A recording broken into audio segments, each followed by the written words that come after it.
Welcome to our first Thought Leadership Thursday session for 2025, and we are almost closing out on the first month of the year. Can you believe that? Thought Leadership Thursdays are about sharing information and ideas with our community that we feel that will find interesting. And if there's any specific topic that you would like to see us cover, please pop it in the chat. I have put a note there, or else just send an email through to support@Cashbox Global, and then we'll look at scheduling it in. So a reminder that we do not provide advice. This is a thought leadership session, and we always encourage you to do your own due diligence and, if necessary, to seek suitable financial advice before taking action. Our full disclaimer is on our website, so you can head on there just to have a look at all of that. Then before we get started, we do have a note that is open for investment at the moment. It is closing on the 4th of February.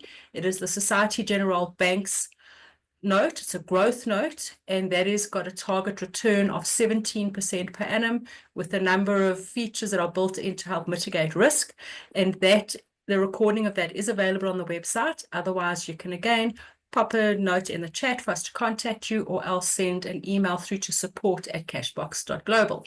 Then, without further ado, I'm going to hand over to Andrew and he can get started. Great, thanks everybody. Yeah, so pretty much at the beginning of every year, starting in January, before we all sort of re-engage with our lives and our families and businesses and what we're going to do, so there's a good time to reflect. And what I often do is I try and work out what as a team, Cashbox got right and wrong in terms of investing lessons. And I do this every year. I don't do it comprehensively in terms of deep diving. It's more like sitting there mulling over a coffee or a glass of wine and saying, well, what really did work, what themes were right, what were our challenges, etc. And I think the picture on screen now sort of says it all. 2024, leading up to 24, and in fact 23, both were great years. We had 20 and 23% returns on if we just use the S&P as an index. So strong equity markets. Had one been invested into equities, whether it be in your pension fund, your discretionary savings, wherever it was exposed particularly to American markets, and I'll confine my discussion to there because obviously world equities had very mixed returns. But what I distilled was pretty much seven lessons that often repeat themselves. They pretty much are, I suppose, should be standard. But I thought it would be good because we've never done the sort of 7 lessons, and we decided let's go ahead and do this. So if the presentation that I put together is broken really into 2 parts. What did we learn from 24? And I think what's more importantly, what's coming down the road in 25. We started have a bit of banter before we kicked off with, there's the world's eyes are basically on the states and what's coming out of the policy of the states. So that's really going to be a big driver. And at the moment, there is quite a lot of uncertainty and nervousness, etc., surrounding sort of this blizzard of executive orders that's coming out of the White House and the Oval Office. So I think let's just cast our eyes backwards and have a look to see effectively what were those lessons. Now, those lessons were actually put out by Cashbox I think it was a MailChimp. So they are there. They're in quite a lot of detail with some charts and stuff which sort of back up what went right, what went wrong, what are the takeaways. But let's just sort of move into the bullet points and run through them again, and I'll perhaps spend a little bit more time in what we can maybe expect from 25 and the threats and challenges that we've still got. And there's some challenges that haven't gone away. So Jules managed to put this into a very sort of clever sort of format where the points jump up. So let's start with the first one, which is expect to be wrong on some ideas. We can't get it right all the time. It would be nice if that was the case, if nothing went wrong, but life doesn't move in a linear equation or a linear, in a line, a straight line. There are bumps along the way. I think generally speaking, a lot of the forecasts that many of the people had in January 24 turned out to be correct. We started the year with a lot of geopolitical stress with the sort of ongoing Middle East crisis, which was deepening, the ongoing and widening Eastern European conflict with Russia and Ukraine. Inflation was with us, and interest rates had plateaued, and we were all hoping that they were going to come, hurtling down. And not many people, everybody thought it would be quite aggressive, but by March of 24, everybody had realized that no, especially America, was going to take its time in dropping rates and that's certainly panned out. So that was correct. So there were a couple of forecasts that we certainly got right. And interest-sensitive type of industries and sectors we try to stay away from, because obviously if a company is carrying high debt and interest rates don't come down steeply, then the earnings get impacted on, revenues and earnings, and ultimately profits get impacted on. So we launched a number of banks, as John pointed out. We've got another one going now. We launched one in June, which auto-called in December after 6 months. For those new on the call, that was meant an early maturity, so it only lasted 6 months. And we launched another one in August, which that's its first auto-call opportunity after 12 months. So banks thrive in that sort of sector. As we thought, that particular note that we launched in June was appropriate for its time. It proved so, and that's why we've launched. We've been able to secure this next note, also with banks. It's exactly the same, except the coupon is actually sweetened in our favor from 15.2 to 17. So solid space, good defensive sector, great companies, and quality. That's something we also looked at. But don't be wrong. Don't beat yourself up. Don't sweat it if you get something wrong. There's guys at Goldman Sachs, there's guys at Morgan Stanley, Rabobank, Barclays, BBVA, SocGen, you name it. Very huge teams who get it wrong as well. But I think the takeaway lesson from the first point is that diversification is a good idea, because you don't need to put all your eggs in one basket and it turns out to be a loser, because then the whole portfolio isn't a problem. So diversification, it's a key mantra of all planning, and we've seen that with our notes, how some people participate in various notes. Some have a definite theme in terms of growth or income, but generally spreading it around amongst different notes with different coupons, different issuers, different underlying themes. So that's a good way to diversify. The second point is that many people rely strongly on their modeling.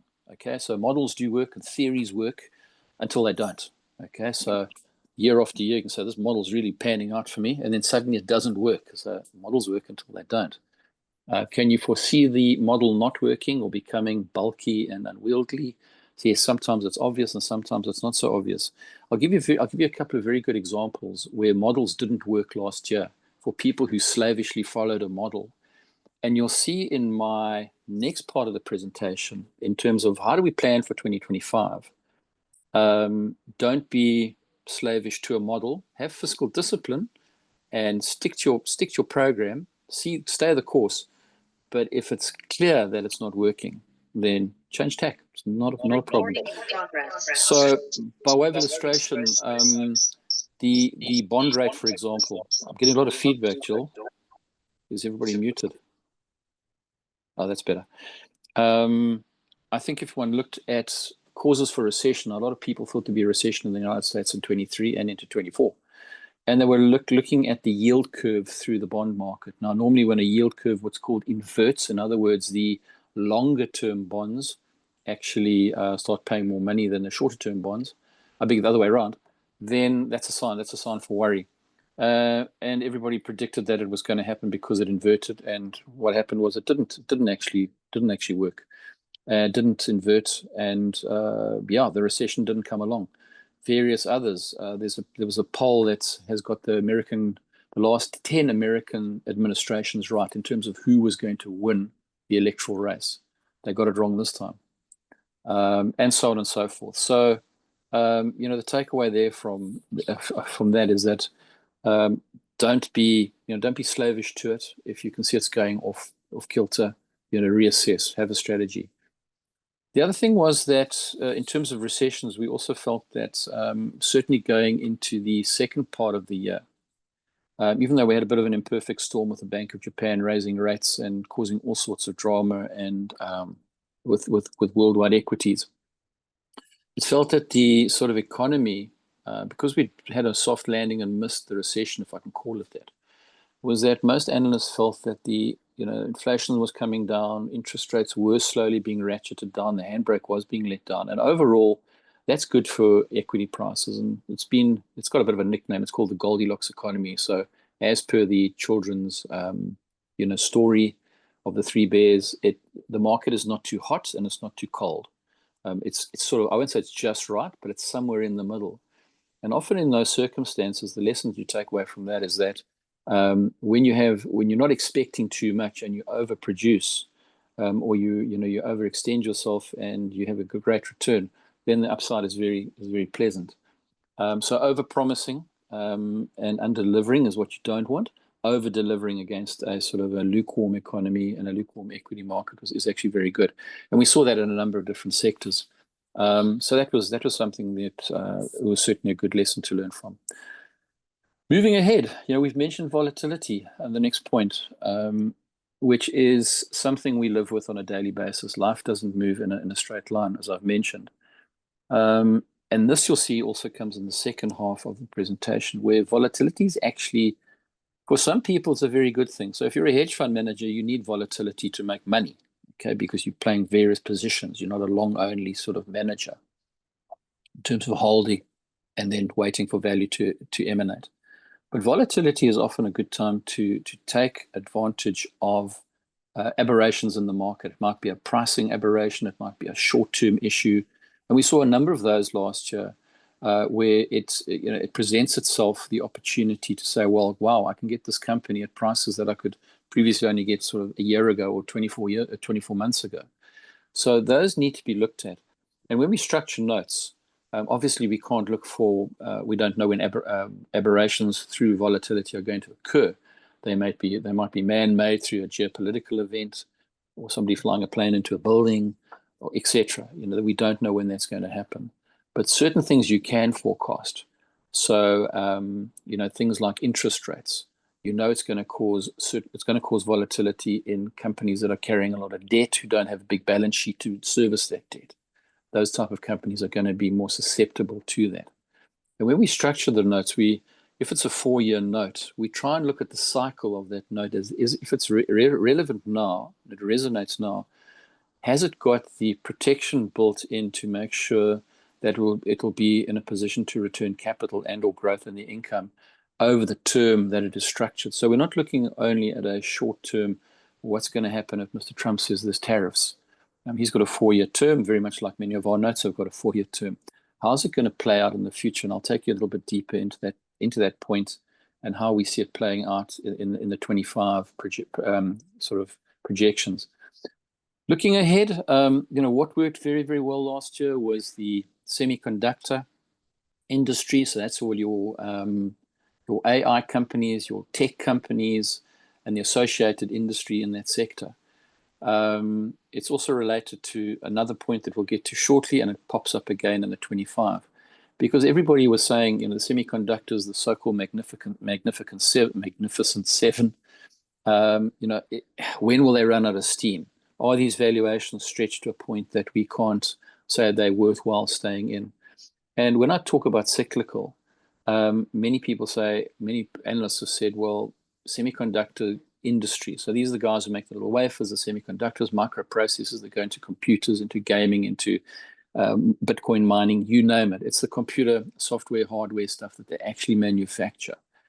Obviously, the biggest name in that space in terms of the end product is NVIDIA. Underneath that, you might have companies like Taiwan Semiconductor Manufacturing, ASML in Holland. Those are the guys who make the underlying wafers that everything gets imprinted on. But they say, it goes through cycles, hence the word cyclical. But I think the invasiveness of high technology after COVID, how the world became digitized, and how the future became the reality, the present, it's spread into all our lives at multiple levels of both vertical and horizontal integration. So it's not just this is a sector for computer geeks or high-tech boffins.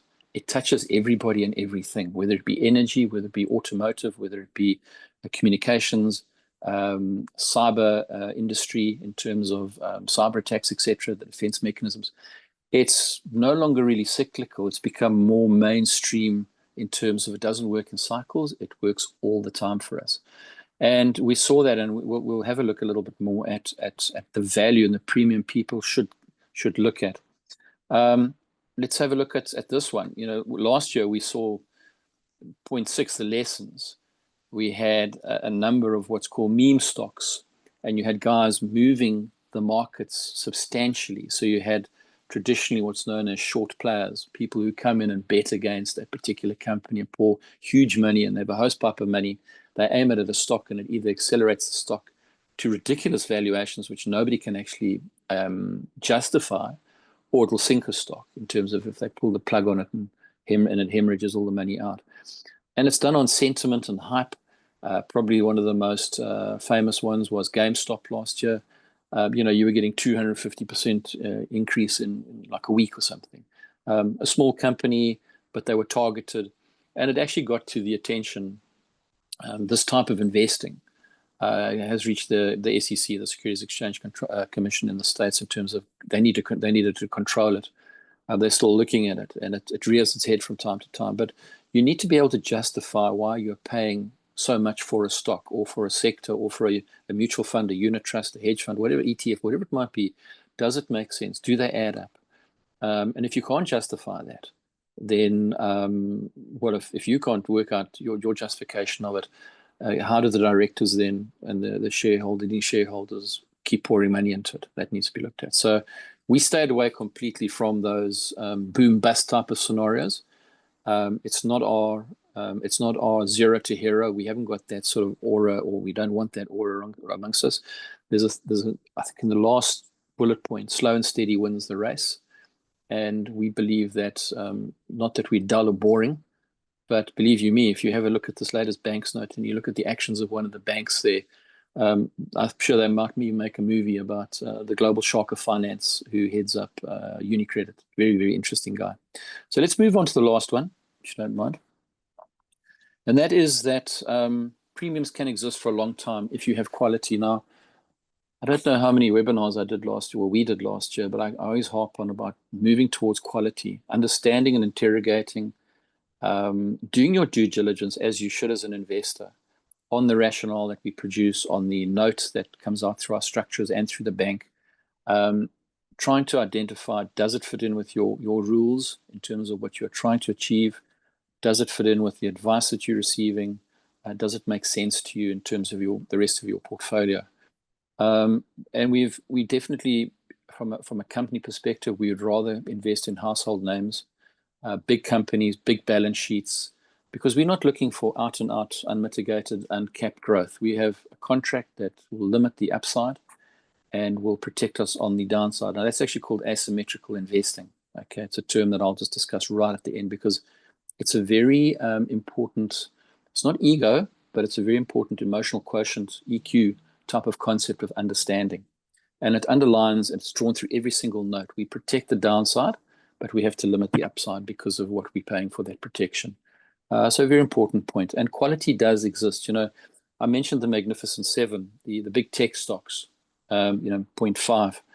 And a lot of people were saying at the beginning of the year, oh, no, they've run out of steam. This AI thing's going to go away. They haven't produced anything. There's been lots of money spent, and there's lots of money pouring in there. We have to look in terms of the earnings they kept producing on quarter-on-quarter basis, and their share price kept going on. So a lot of people sat on the sidelines while the share price just moved up. So if the quality is there and the rationale is there in terms of why are those companies making money, that is something that I think you need to look at. If I just take that 0.7 of let's say the Magnificent Seven into 2025, because I was asked directly this afternoon on a very long webinar that I was asked to join. The Magnificent Seven, if I look right across Wall Street and right across the analyst consensus, is that they're probably still going to do very well this year. Maybe not as well as in 2024. A lot has to do with policy that will come out of the United States, because most of those seven are listed in the US, and although they have global earnings, so they might see slightly muted earnings reports, but still very strong. And the monetization of their next cycle in terms of massive earnings will come once the implementation of artificial intelligence is embedded into their customers. And once those customers start making money, the returns will be there. Back in 1995, 96, markets were doing exactly what they were doing in 2023 and 24, huge returns, double-digit returns in the 20s. And that was on the back of the dot-com and the internet bubble. Massive amounts of money were doing. all it's now is it's artificial intelligence. And I'm not saying that's the be all and end all, but certainly it's not going to disappear overnight. This is a theme that has got very long legs in terms of once it's implemented, that will be the next wave of how people take that concept, put it into their business, and enhance their earnings. So those are the sort of the 7 learnings that we took out of the 24. What are we faced with this year? Well, it's a perennial picture. You know, are you a bull? Are you a bear? What do you see? Do you see doom and gloom with all those headwinds, economic, political, etc., policies? But pretty much, you know, first, foremost, and front of mind at the moment is a guy called Donald Trump. And, you know, if you call him Donald 2.0, Agent Orange, whatever how you refer to him, volatility and opportunity. Now, you saw in the previous lessons that volatility is a time to say, well, there's been a retracement in value and price. Is it a time that I've been following this company? Now is my time to invest and hold that value. So there is opportunity in volatility.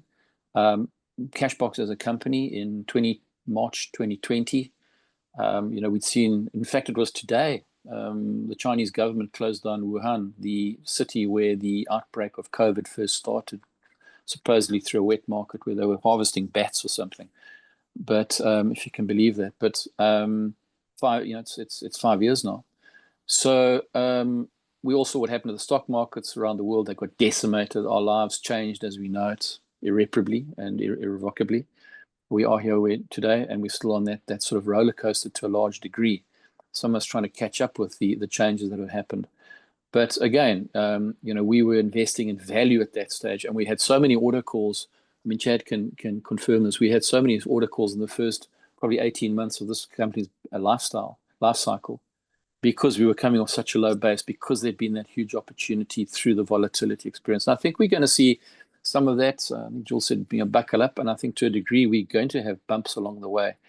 You know, we're talking probably to a businessman now, not a politician. He's a politician, but at heart, he's a businessman.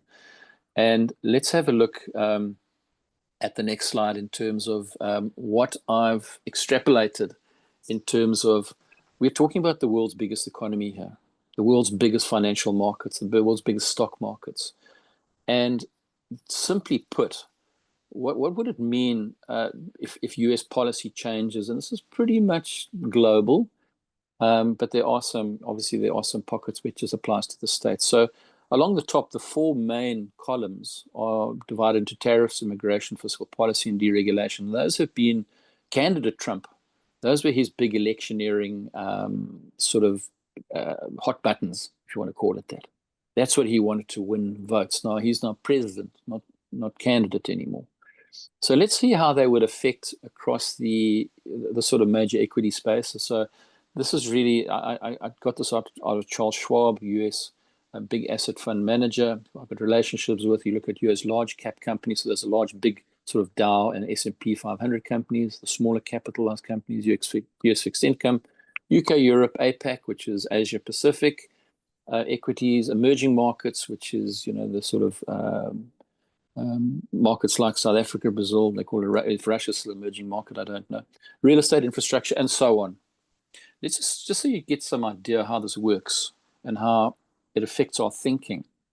You've got arrows up and down in blue and in red and green, and obviously flat lines, not in terms of that diet, but in terms of no major impact. Okay. And this may certainly factor into our thinking in terms of, right, if we're going into, let's say, a large capitalized company, and they're very, very sensitive to, if tariffs do come out, then hang on, that's going to really affect their earnings as a growth prospect. Maybe we need to wind it down a bit and maybe look at the company with less exposure to the United States, or from an import-export sort of situation. Where do they make their money? If they're importing from countries that have tariffs, then obviously that's going to affect their earnings. So the tariffs bit is a little bit undecided. As I mentioned, some of you may have heard, Davos in Switzerland, where all the propeller heads of the world get together in terms of the economists and the politicians in terms of how they're going to sort of agree to disagree, or the other way around. Donald Trump's making a televised speech there by Zoom or Teams or whatever. And maybe even by TikTok, who knows? I see he's given it a reprieve for the moment. But they'll be hanging on trying to identify whether the policy is getting a little bit more concrete, because he hasn't really said what he's going to do, except Mexico and Canada. And I saw, interestingly, today, Amazon is closing down 5 of its warehouses in Quebec. That means 1,700 jobs are going begging, going to be put out on the street, simply because they're not prepared to pay the tariff. They'll relocate everybody back in, well, not everybody, but they'll relocate the business back to the United States. Tesla, interesting, did something really weird in Canada today. They put up their prices significantly of some of their models, but they haven't given an explanation why. And I've been all over various people to try and find out why would they do that. There's just no explanation. So again, Elon Musk being a bit of an outlier here in terms of just doing his own thing. But it's certainly it's a strange situation. So you can go along. I mean, if you go right across to deregulation, which I think is very important, that was one of Trump's big points, was that he was going to make it's going to be easier, supposedly, less red tape. Every politician says this, to do business in your country, okay, in the United States. So that will be very good for equities for companies, less stress, less reporting, makes it easier to do business, supposedly, etc. Let's see how time pans that out. It's easy to talk, it's difficult to implement. Fiscal policy is quite interesting, because one of Trump's big criticisms, and a lot of eyebrows have been raised in the 2 weeks before he actually had his inauguration, was they have what's called the presidential picks. In other words, who does he want to have picked as his attorney general? And Pam Bondi is coming for immense amounts of drama. He's appointed a non-military man as the defense secretary, et cetera, et cetera. So lots of question marks. Are these people, do they know what they're doing? Is it going to be a disaster? Is it going to come? Are the roosters going to come home to haunt him, etc.? That's fiscal policy. But the one thing that has stood out is that he's appointed his treasury secretary, his ex-fund manager, and he's a connoisseur of the financial markets, Frank Percent. And that's very, very important, because Trump as an animal, if I can call him that without being sued, Trump as an animal is a capitalist. He's a businessman at heart. He watches the markets very, very closely to see, is it a reflection of his particular policy? Is it working? In his first term of president, he often used to tweet when he was allowed to. The Dow's made a new record. He always referred to the Dow. Something to do, I think, with his age. He resonates with the Dow, not the S&P, the wider market. But he'd say, the Dow's made another new record. Must be because my policies are working and Americans are getting wealthier. But fiscal policy is very, very important. And he's got probably the right guy at the helm there. If, for example, his immigration and his tariffs, and he comes out swinging, and he puts the fear of the markets, fear of God into the markets, and the markets behave really badly, he'll probably dial that back. He's a pragmatist. He's got quite an interesting scenario with his new best friend, who's not only in the advisory council for artificial intelligence, but also in the Department of Government Efficiency, Elon Musk. Now, if he's going to impose imports on Chinese goods, a lot of those Chinese goods are manufactured obviously in China, and Elon Musk's use them and then re-exports exports back to the States. So Elon will be hurt by that. How's that going to square off? Is their bromance over? How will it work, et cetera, et cetera? So, Tesla's made huge investments in China. So it may just be more posturing. I think it's definitely going to be on the table, and I think it'll be more negotiating. You must really appreciate that these are not new. The tariff war started back in the first term. Biden ratcheted up a bit, but now Trump really wants to say, we're going to go after everybody, America first, and going back to not being almost isolationist, which is a little crazy. And you've seen that. He's mentioned that through whether it be belonging to NATO, whether leave Europe to stew with Russia, et cetera, et cetera. So it's going to be, to Jules' words, a bumpy ride. It's not going to be a straight line. But I think at the end of the day, he likes keeping economic returns on his side. Now, there's something called the American wealth experience. So Americans are hugely, probably in the world globally, they are the most exposed to equity markets than anybody else, even more so than the Chinese, which is something, because the Chinese gambling instinct is in their DNA. but Americans mainly through forced savings and their huge, massive pension funds. So if equity markets are doing well, Americans are wealthier, which means, well, let's spend some more. And that's called the American wealth factor. It's a sort of fulfilling prophecy in terms of a cycle, etc. Now, they've obviously come off some quite tough times under Biden's tenure in terms of interest rates were at elevated and heightened levels for quite a long time. And now, obviously, they started their downward trend. I see unemployment figures came out today. They were betting on 220,000. It was 223. So again, lukewarm, nothing major. Gives him a little bit of place little bit of space to play with. The one area where he cannot play on fiscal policy, for example, is the American government debt.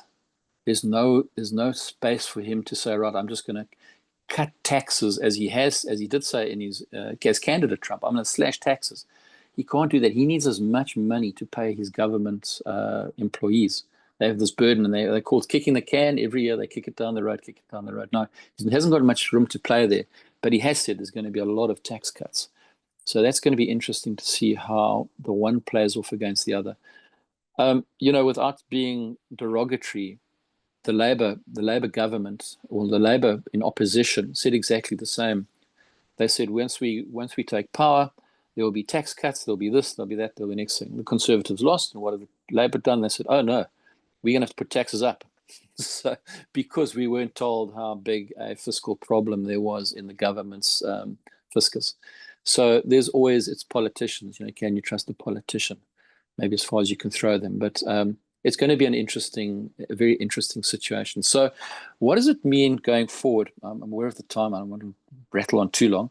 Let's go to the next slide. And so if you take volatility, we've got some political headwinds, we've got geopolitical headwinds. There may well be a settlement in the States, I beg your pardon, in Europe.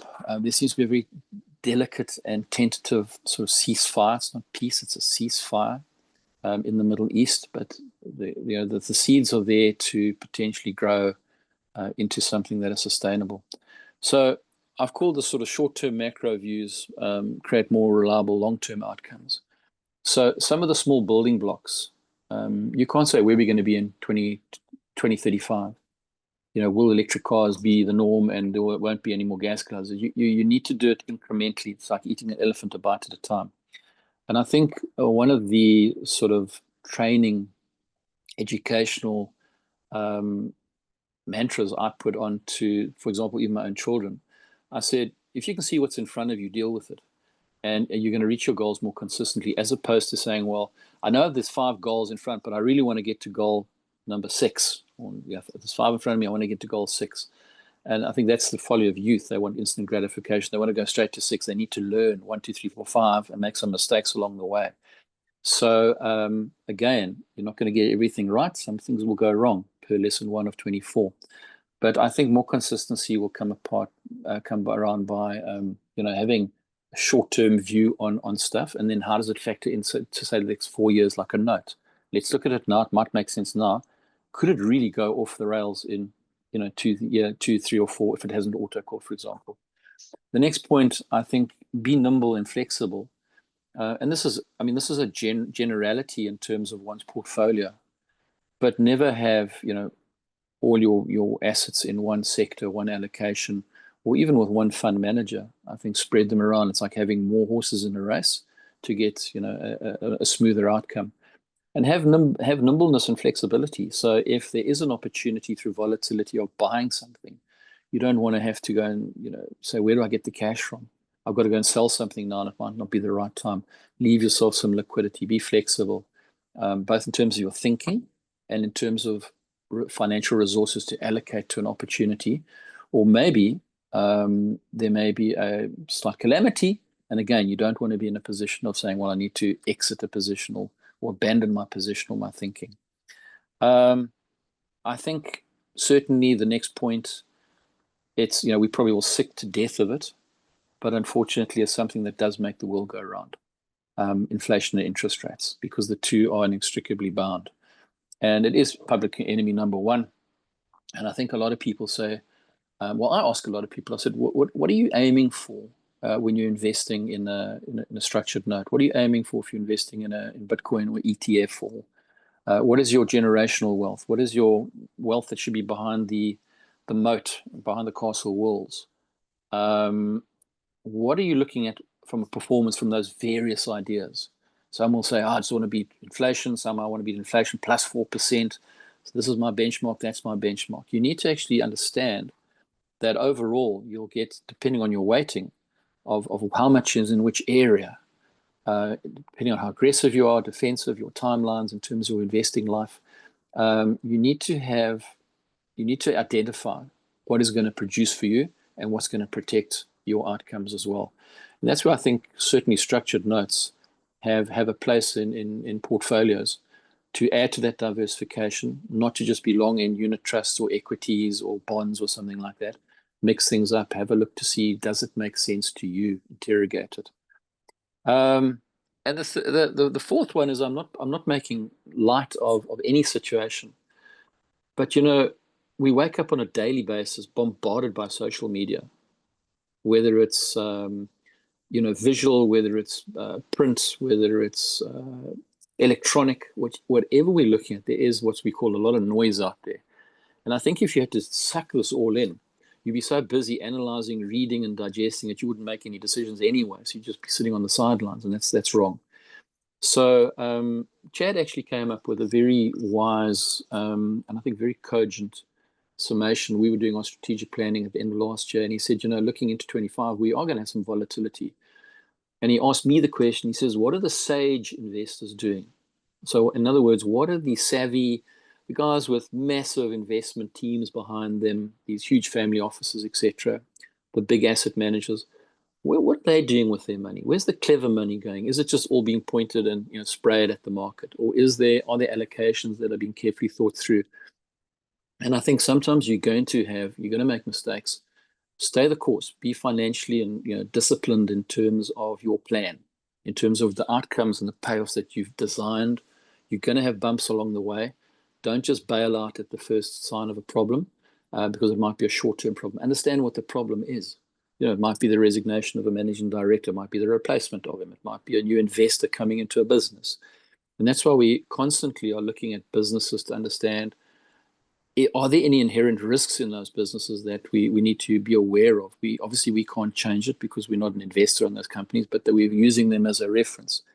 But if you've done your homework properly and you've done your interrogations properly, and you believe in it and you believe in quality, then stay with quality. Don't flight or fight. Just stay with where you are. Stick to your plan. And then the next one is, I suppose, it flows from it. If something does dramatically change, well, then you can't just sit there, because then you're the deer in the headlights. Then you do have to take action and strategy. And it might not mean exiting that position, but it might mean, for example, any new monies that you had potentially mentally allocated to that sector needs to go somewhere else because that sector is under big pressure. Very good example of that was the renewable energy sector. In the last 2 years, because of high interest rates, renewable energies have come under a lot of pressure because they are still expensive. And a lot of those companies have got into, they're carrying a lot of debt, and they've got into difficulties in their earnings because sales have dropped. Additionally, you've got a guy like Donald Trump he favors the old legacy business, hydrocarbons, oil, energy, pump. Guys, let's really get into it now. So we're anticipating some volatility in that area, but quality will certainly prove itself in the test of times. But sometimes there are opportunities where you need to change your strategy. And then the last one is, it's the old, well, not the second last one is that anything can and doesn't happen. We can't crystal ball stuff. But if it does happen, we do make mistakes. We've not just got ourselves to blame, but if we haven't done our research, then we have got ourselves to blame. It's always a case of understanding. This is hard-earned money that's being allocated. Ask questions. That's why we always invite you. Ask questions. We get them on webinars. Understand. Take us deeper. That's what we love doing, educating. And sometimes you need to adjust and say, all right, this is not the product for me. I want something that goes far more exponential. I don't want 17%. I want 117% in a week. And we're not the right product for you for that particular allocation of your wealth. Finally, I mentioned it earlier. Slow and steady wins the race. There's always going to be opportunities, and literally sometimes I think we can all say, I should have invested in that when it was then. It's a brilliant clarity of hindsight. Had we known now what 24 was going to bring, we'd all have got heavily involved in the sectors that did very well. So it is a case of happy investing as we go along. And just, I mentioned some sort of phrase earlier today called asymmetrical investing. And it's true, whether you're talking to a first-time investor, whether you're talking to a seasoned pro, I think generally speaking, the psyche of an individual holds their losses far closer to their heart, as in it annoys them and it hurts them, than the equivalent gain that they may have made. Okay, so sure, it's good to say, well, I invested in Nvidia or Apple or Amazon when it was like a penny stock or a couple of dollars, and it's done 2,000% since then. But I can promise you, a lot of those investors they'll remember far more, I invested in Enron, and look what happened. I lost my pension fund or something happened other. So asymmetrical investing is about giving up some of the out-and-out returns for a measure of protection in your position. So instead of just going long, as we would say in the market, in terms of either equities or ETFs or hedge funds or cryptos or whatever, give up some of that out-and-out return for some protection. And that's certainly what structured notes set out to do. Contractually, they give away some of the upside to buy you that protection. I think it's something that Chad has mentioned over and over and over again. It's ingrained in my thinking. It's imprinted. And it's absolutely correct, because there's always a portion of one's funds that should have protection for your family, for your own legacy, for your own preservation once you stop accumulating wealth for your onward lifestyle. So it's going to be an interesting year. I think as a general theme, we're probably going to see Cashbox producing. There's been a call for more income notes. We're looking at that as we speak. We've got great defensive notes through the banks. It's a super sector. It really is. As I said, our thinking, which was aligned in June last year, has already showed that particular note matured after 6 months. The one that we launched in August will probably only last until August. So here's the third one, a good opportunity to have a look at it and see if it makes sense to you.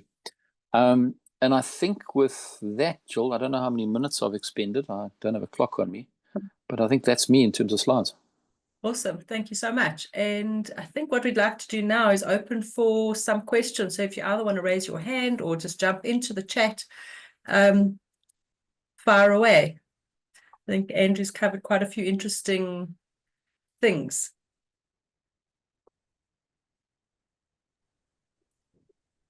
You guys are very quiet. It's a scary world out there. So, hi everyone, it's Dimitri. Hey, Dimitri. Hey, Dimitri. I've got a question. So, in terms of the income notes that will be coming out, I know there's no crystal ball in terms of what sort of returns will each note produce and that sort of thing. But looking at the long-term view, like maybe the next 12 months, and what income notes will come out, what sort of returns, more or less, can one expect to come out of those income notes? Will it be low ones? Will it be some of the high ones we've had in the past? And equally in terms of the growth notes. And the reason I ask the question is, it's always nice to get some view as to where we're headed. So that, for example, if you've got certain capital that you want to deploy that's maybe only coming into the next 3 months or whatever the case may be, it gives someone like myself is like a bit of foresight to say, okay, well, this is where it's going, this is where we think it's going to go, and there's a strong sentiment for that. So these are kind of like the returns we'll be targeting. Now, obviously, if things change and the markets change and things, then you can't predict that. But then at least you've got an idea to say, okay, look, I'm going to deploy it there, or I'm going to deploy it there. So I'm not sure if that's something easily that can be answered. But yeah, it's just thought from our side. Yeah, thanks, Dimitri. I owe you a phone call, by the way. I'll do that. I'll do that tomorrow. Let's have a chat. But no, it's a good question, because there's different styles. I mean, Yeah, so income notes, just for the benefit of everybody, we've been through what's called conditional income notes, which the income is paid conditionally on markets, reaching a certain level of the underlying stories. We've also done what's known as fixed income notes. In other words, the level is guaranteed to be paid every quarter, irrespective of the behavior of the underlying companies that have been chosen. That is only relevant at the end of the period. Then you get some investors who say, look, I really want a risk-off situation in terms of my income. I want as low risk as possible. So then what we would use are indices. So a basket of indices. Now, indices are, you could take the S&P, you could take the FTSE, the UK, you could take some safe havens like Switzerland, Sweden, Australia, etc., and lump them together. And because you're taking less of a risk profile, the issuing bank will give you a less of a return. So you probably might get 8% or 9% if you're lucky in dollar terms per annum. If you're going for a single stock basket, let's say you've chosen, four particular companies that the bank is prepared to underwrite, you will then get a double-digit return depending on who those companies are. I did an exercise for a client the other day, and he said, hey, why can't I just have Warren Buffett's top 4 companies in a note? And I said, because there's not too much risk in them if you look at who they are. Especially now that Trump has got in Occidental fuel, Occidental petroleum, etc., etc. So the bank again would say it's important as to what the company is, who they are, on their balance sheet, etc. Some clients see it differently, Dimitri. They'll say, I don't need the cash flow, but I'd like to get a better return than, let's say, going with an index-themed note. So they'll say, I'll go growth, and like the note that matured in December, that gave I don't know what it was 8 or 9% over 6 months. They take that as their working capital now. They say, I made 9% in 6 months. Thanks very much. In income, it would have been slightly lower because growth always pays out a higher level of return, because the banks are not having to distribute it. They only distribute the return on the auto call. Whereas an income note, they are contractually bound to either pay it unconditionally or conditionally. So they've got to make provision and keep cash on the side. So it's a little bit of, it boils down a lot to your particular individual. So if you have a cash needs, let's say you have a business that you want to keep capitalizing every quarter, you want to have cash flow coming in, you're prepared to allocate some funds to that provision of that income, then a fixed income note is a great idea. Maybe even conditional if you want to crank up the return a little bit. Because then you can allocate, exactly the dates that it's going to be paid on. You can allocate into your CapEx, your capital expenditure, right? I'm getting X amount from my platform for the next 4 years, etc. So it is a little bit of a wide question, but I think in terms of income notes, which has been, I would say, Chad, the first part of our existence, only 5 years now. I think probably the first 2.5 years was pretty much all income notes. And then it switched a little bit to growth and hybrid, like a little bit of both. And now it's come back a little bit stronger towards growth. But I think there's going to be that flexibility. I mean, we can build, if we have sufficient ammunition, if I call it, capital, we can build a note. So we say, right, guys, we've got $500,000 spoken for. We want an income note that produces top dollar. This is the sort of sector we are comfortable within. Find the bank, and we structure it. So we can do that. There's no problem. We build bespoke notes pretty much all the time. Often what happens is also our structure invites us into their notes. They have notes for other clients. They said, look, we're happy to invite you in. And generally, they work more with the pension funds and the risk-off kind of organizations. So there you generally see much lower notes in terms of coupon return. You might be seeing 8%. I saw one today. Barclays underwrote at 8%. I think 8.5% dollar, 7.5% sterling per annum. So if you're obviously building it on a single stock basket, you're going to get better returns because there's a inherent take on of perceived more risk in terms of you're dealing with 4 companies as opposed to this wider market which equals itself out. So but also I'd say it's a discussion. It's a question that perhaps everybody on the call should ask themselves. What's important to me? Should I rather be taking the capitals and the gain I make out of capital, because you will get paid a bigger return, and use that as income. But if you do need working income, then you're going to have to look for an income product. Okay. Yeah. I understand it's a difficult question. So it's it's always very clear that one does the exercise and Yeah. one understands your various risk profile. So I have a good understanding or picture of where I'm headed in that regard. That's why I ask these various questions, because also another thing for me is I've realized is predictability is key. So while you can have the conditional as well as the fixed income, you also need to have like a balanced portfolio, because let's just say sometimes notes don't pay for various quarters, like one of the products. I mean, and then you think to yourself, okay, well, I've kind of like budgeted for that. So what do I do now?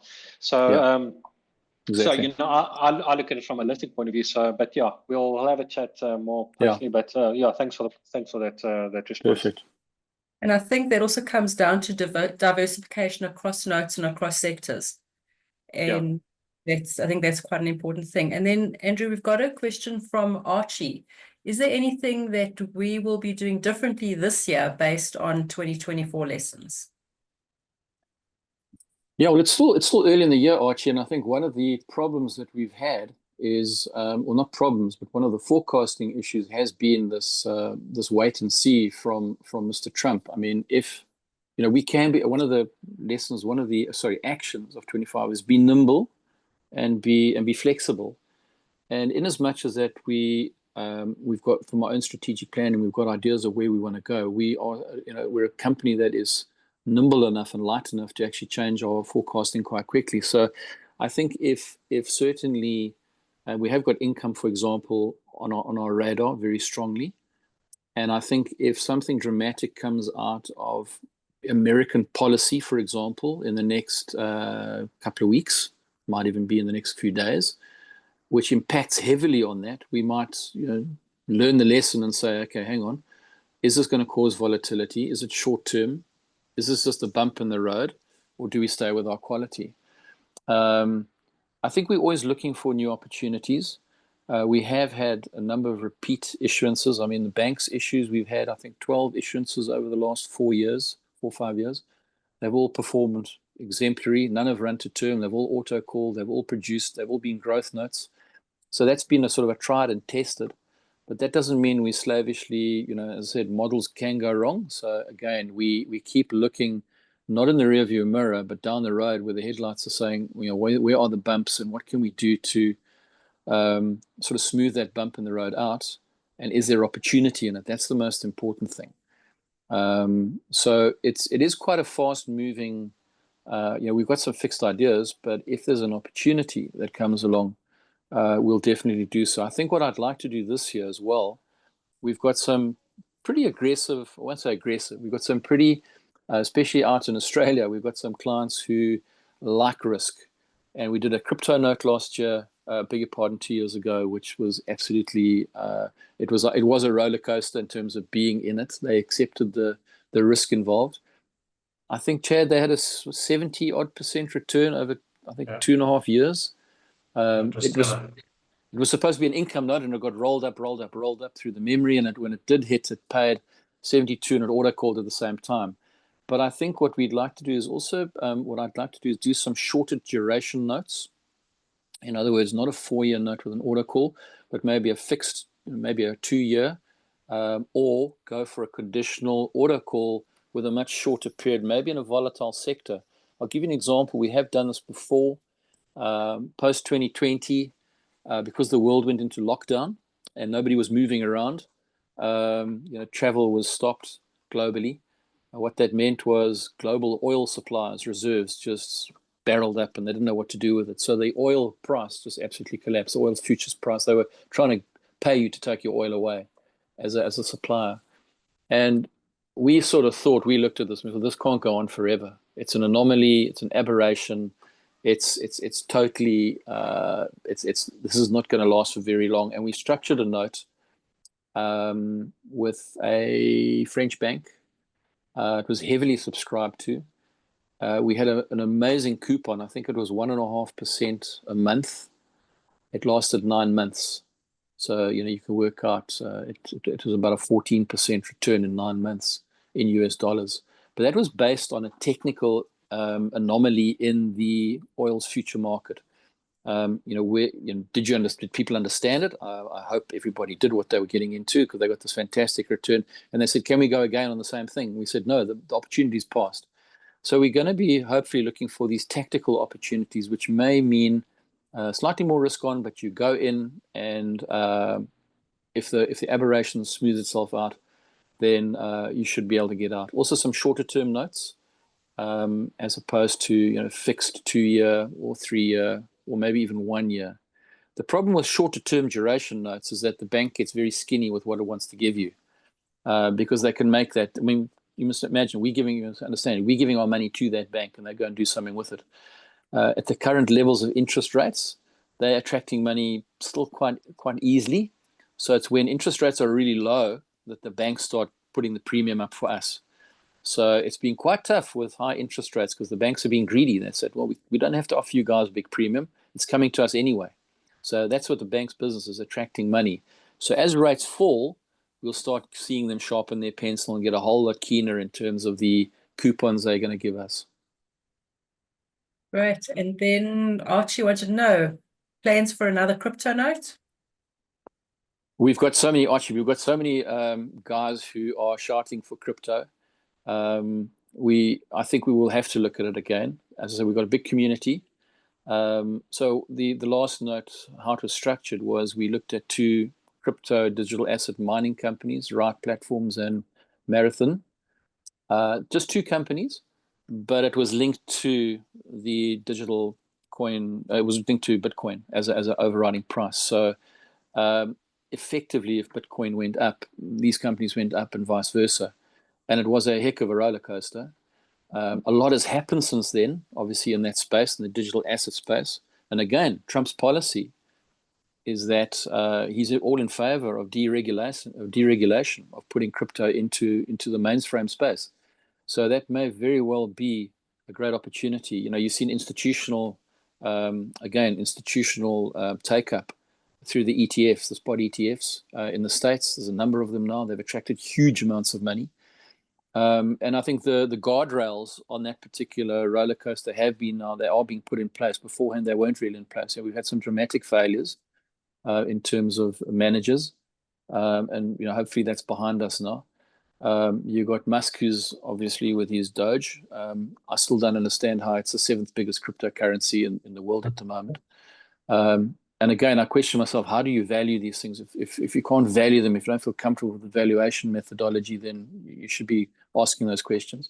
But yeah, I think for variety, I think we will be looking at something in that digital space as well. So with that, I'd like to say thank you so much. Just remember, if you are interested in getting more information on the note that's closing on the 4th, pop us a mail and we will send it through to you. The information is on the website. And with that, thank you so much and have a wonderful evening, everybody. Cheers, thanks, Andrew. Well done, dude. Ciao. Thank you. Ciao. Ciao, people. Bye. Thanks, everybody, for coming. Ciao.